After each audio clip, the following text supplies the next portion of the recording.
સુવર્ણપુર નગરીમાં અભયસેન નામે ઘણો જ ગર્વિષ્ઠ રાજા રાજ કરતો હતો. નગરની સમૃદ્ધિનો પાર નહીં. રાજાની ગુણિયલ, સંસ્કારી અને અતિ સુશીલ તથા રૂપવતી રાણીનું નામ અનંગસેના હતું. રાણી ઘણી જ નમ્ર અને ધર્મિષ્ઠ હતી. ઘણીવાર રાજાને અહંકાર ન કરવા સમજાવતી, પણ રાજાએ કદી વાત સાંભળતો નહીં. એક દિવસની વાત છે. રાજમહેલના ઝરૂખે બેઠેલી રાણી નદીના કિનારે સ્ત્રીઓને વ્રત કરતી જોઈ. તેથી રાણીએ તરત જ દાસીને આજ્ઞા આપી કે નદી કિનારે તે સ્ત્રીઓ ટોળે મળીને શું કરે છે, કયા દેવીની પૂજા કરે છે તે જાણી લાવ. દાસી તો દોડતી દોડતી સ્ત્રીઓ પાસે ગઈ અને પૂછવા લાગી કે તમે આ શું કરો છો? ત્યારે એક સ્ત્રીએ જવાબ આપતા કહ્યું કે અમે મા દશામાનું વ્રત કરીએ છીએ. આ વ્રતની વિધિ એવી છે કે સૂતરના 10 તાર લઈ 10 ગાંઠ વાળવાની, ગાંઠે ગાંઠે કંકુના ચાંદલા કરવાના. ત્યારબાદ ક્યારે વ્રત કરવાનું, કેવી રીતે કરવાનું, સર્વ વિગતવાર વ્રતની માહિતી આપી. દાસીએ મહેલમાં આવીને રાણીને બધી વાત કરી. ધાર્મિક સ્વભાવની રાણીને પણ આ વ્રત કરવાની ઈચ્છા થઈ અને મનથી વ્રત કરવાનું નક્કી કર્યું. એણે રાજાને આ વાત જણાવી તો અહંકારી રાજાએ ના પાડી દીધી કે આ વ્રત તો ગરીબ ગુરખા માટે છે. મારે તો ઘણી સાહેબી છે, ધન દોલત, નોકર ચાકર, બાગ બગીચા, રાજપાટ બધું છે, તો પછી આ વ્રત કરવાની જરૂર શું છે? રાજાના આવા અભિમાન ભર્યા વચન સાંભળી રાણીનું તો દિલ દુભાયું. એ જાણતી હતી કે ગમે તેવી સમજાવટ કરવા છતાં અભિમાની રાજા એકનો બે થશે નહીં. રાજાએ અહંકાર, ગર્વ અને અભિમાનમાં ચકચૂર થઈને દશામાના વ્રતનું અપમાન કર્યું. તેથી દશામાના ક્રોધનો પાર રહ્યો નહીં. બીજે જ દિવસે પડોશી રાજા લશ્કર સાથે ચડી આવ્યો અને આવા અણધાર્યા હુમલાથી રાજા અભયસિંહ ગભરાયો અને જીવ બચાવવા માટે રાણી અને બંને કુંવરોને લઈ જંગલના રસ્તે ભાગી ગયો. રાણી અનંગસેનમાં મનમાં સમજે છે કે પોતાના પતિએ કરેલ દશામાના વ્રતના અપમાનથી આજે આપણી આ દશા થઈ છે. ઘોર જંગલમાં રાજા રાણી ચાલ્યા જાય છે. દુઃખ થાકનો પાર નથી. કુંવરો તરસ્યા છે અને એટલામાં એક વાવ આવે છે. રાજા પાણી લેવા માટે વાવમાં ઉતર્યો તો દશામાએ અદ્રશ્ય રહીને બંને કુંવરોને ખેંચી લીધા. કુંવરોને અદ્રશ્ય થઈ ગયેલા જોઈ રાજા રાણી વિલાપ કરવા લાગ્યા. રાજા પણ મનમાં સમજી ગયો કે નક્કી આ દશામાનો કોપ છે. એ રાણીએ આશ્વાસન આપતા સમજાવે છે કે જેણે આપ્યા એણે લઈ લીધા. હવે એ જ આપણને પાછા આપશે.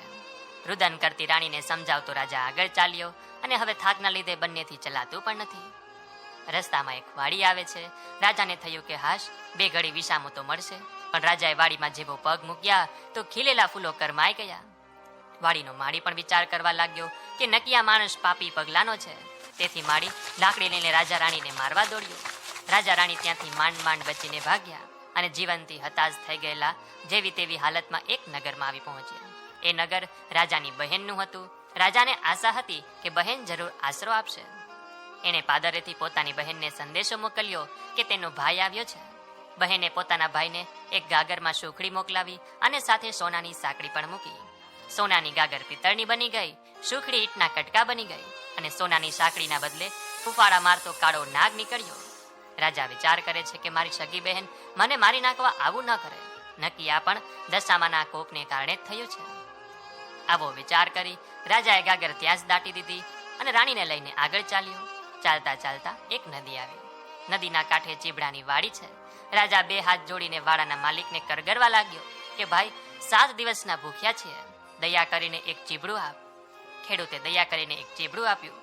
રાજાએ નક્કી કર્યું કે આગળ જઈને થોડો વિશ્રામ કર્યા પછી ચીબડું ખાશું અને ભૂખ મટાડશું. પૂર્વે બન્યું એવું કે ગામના રાજાનો કુંવર 2 દિવસ પહેલા રિસાઈને ભાગી ગયો હતો અને તેનો એક સિપાઈ કુંવરની શોધમાં નીકળ્યો હતો. દશામાના કોપના કારણે રાજાના હાથમાં જે ચીબડું હતું એ કુંવરનું માથું બની ગયું અને એ માથા પર સિપાઈની નજર પડતા રાજાને પકડી લઈ તેને નગરમાં લઈ ગયા.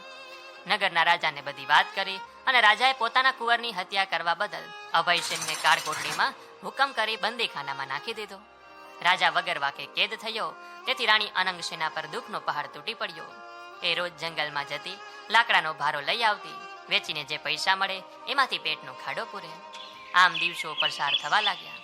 અષાઢ મહિનાની અમાસ આવી એટલે તે અમાસના દિવસે રાણીએ દશામાના વ્રત શરૂ કર્યા.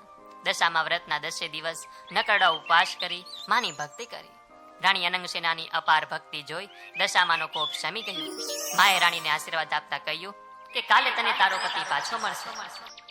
અને એ જ રાત્રે દશામાએ નગરના રાજાને સ્વપ્નમાં જઈ આદેશ આપ્યો કે તે નિર્દોષ માણસની કેદમાં પૂર્યો છે.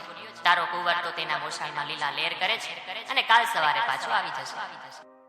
સવાર પડતા જ દશામાની કૃપાથી કુંવર પાછો આવ્યો અને રાજાએ જાતે જઈને અભયસેનને બંદીખાનામાંથી મુક્ત કરી ક્ષમા માંગી. એટલું જ નહીં પણ ખૂબ ધન પણ આપ્યું. રાજા રાણી સુવર્ણપુર આવવા નીકળ્યા. રસ્તામાં બહેનનું નગર આવ્યું. રાજાને પેલી ગાગર સોનાની બની ગઈ હતી. ગાગરમાં સોનાની સાંકળ અને સુખડી હતી. અને એટલામાં બહેન પણ આવી. આગ્રહ કરીને ભાઈ ભાભીને ઘેર લઈ ગઈ. 2 દિવસ રોકાઈને રાજા રાણી આગળ ચાલ્યા. રસ્તામાં ફરી તે વાવ આવી. જોયું તો વાવના કાંઠે દશામાં વૃદ્ધ ડોશીનું રૂપ ધારણ કરીને બેઠા છે. બંને કુંવરો પણ ત્યાં બેઠા છે. અને રાજા રાણી તરત જ માતાજીને ઓળખી ગયા અને લાકડીની જેમ માના પગમાં પડ્યા. દશામાએ તેના અસલ સ્વરૂપમાં આવી દર્શન આપતા કહ્યું કે રાજા, તે અભિમાન આણીને મારા વ્રતનું અપમાન કર્યું હતું, તેથી તારા પર હું કોપાયમાન થઈ હતી. પણ હવે તારો ગર્વ ગળી ગયો છે. વળી તારી રાણીએ ભાવથી મારું વ્રત કર્યું છે, તેથી હું પ્રસન્ન થઈ છું.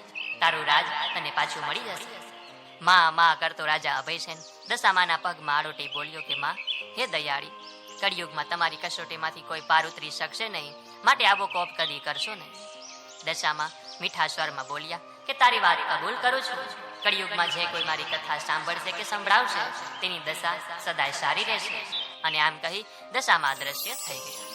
રાજા રાણી બંને કુંવરો સાથે પોતાના રાજ્યમાં આવ્યા અને અભયસેનના સેનાપતિ પડોશી રાજાને હરાવીને રાજ પાછું મેળવ્યું. અને રાજા રાણી ફરીથી આનંદપૂર્વક દિવસો પસાર કરવા લાગ્યા.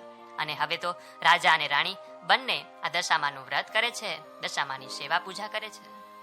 હે દશામાં, તમે જેવા રાજા રાણીને ફળ્યા એવું જ તમારું વ્રત કરનાર, વાર્તા સાંભળનાર, કથા વાંચનાર, સાંભળનાર, આ વિડીયો જોનાર, સાંભળનાર સર્વે કોઈને ફળજો. બોલીએ દશા માત કી જય.